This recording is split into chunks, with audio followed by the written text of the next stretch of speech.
Saya pusing, Coach Bonggas. Di dapil saya itu adalah dapil neraka. Ada petahana di situ, ada keluarga elit politik di situ, ada keluarga pejabat, ada selebritis di situ. Anda menghadapi masalah seperti ini?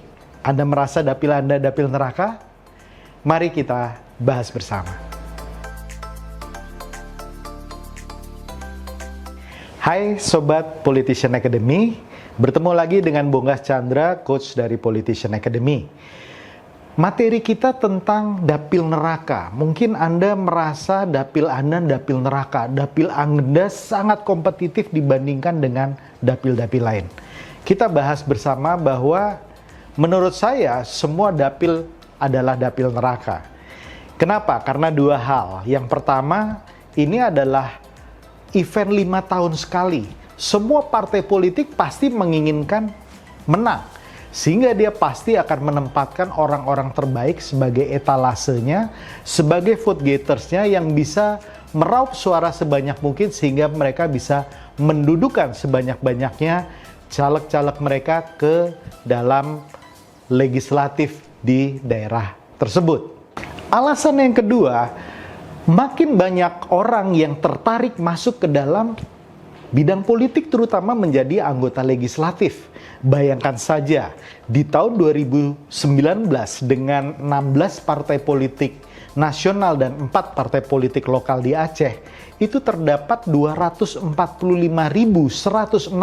calon legislatif yang bertarung memperebutkan sekitar 20.000 kursi.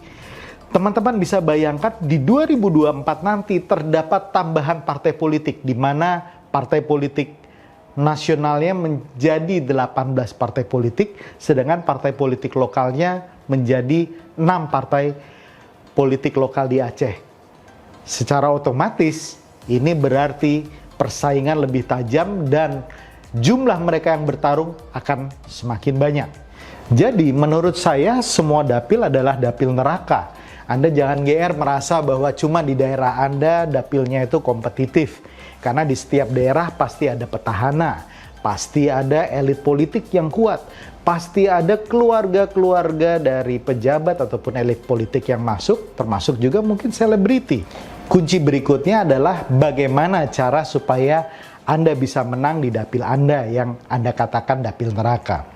Yang pertama, jangan gentar, jangan takut, karena yang tadi Anda khawatirkan seperti petahana, keluarga kerabat, orang yang popularitasnya tinggi, mungkin mempunyai modal lebih besar, itu tidak menjamin mereka pasti menang.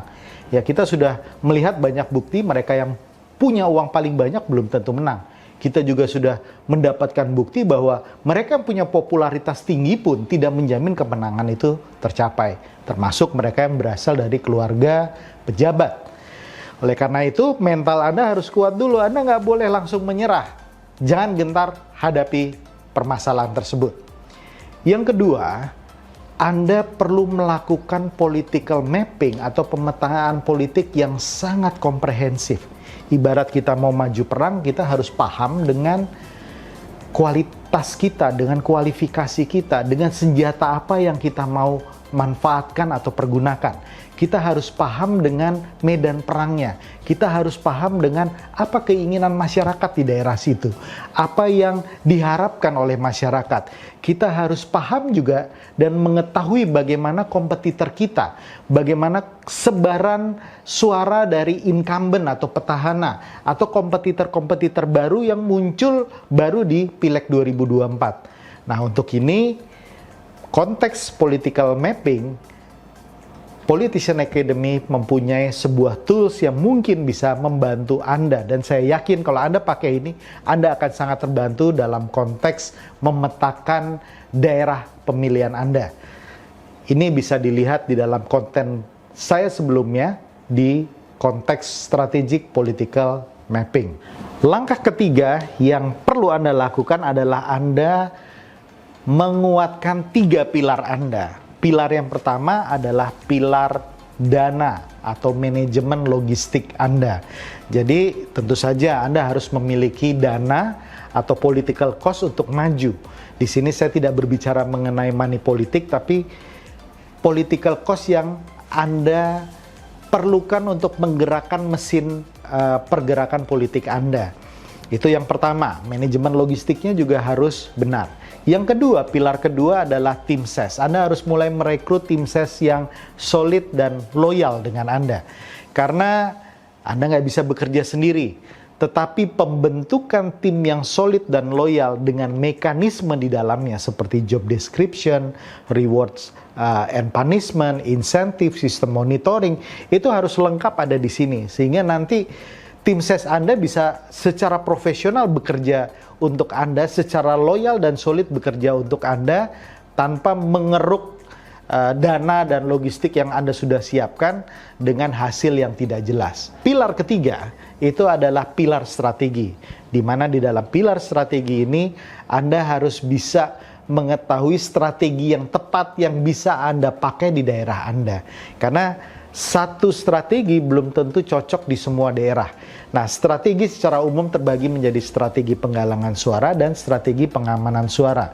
Jangan hanya sibuk di penggalangan suara, di mana di sini ada efek popularitas dan kedisukaan, tapi teman-teman juga harus fokus terhadap strategi pengamanan suara yang konteksnya di sini adalah memunculkan elektabilitas dan membuat mereka yang sudah suka dengan Anda kemudian mencoblos Anda di TPS pada tanggal 14 Februari 2024. Nah, demikian 3 langkah besar yang Anda bisa lakukan untuk menghadapi kompetisi yang panas di dapil Anda. Saya yakin kalau Anda betul-betul fokus dengan langkah-langkah Anda betul-betul melihat garis finish ke depan tanpa nengok kiri, nengok kanan yang kemudian mengganggu fokus Anda, saya yakin Anda bisa terpilih menjadi anggota legislatif yang cerdas, yang amanah, yang berintegritas di tahun 2024. Selamat berjuang dan salam kebangsaan.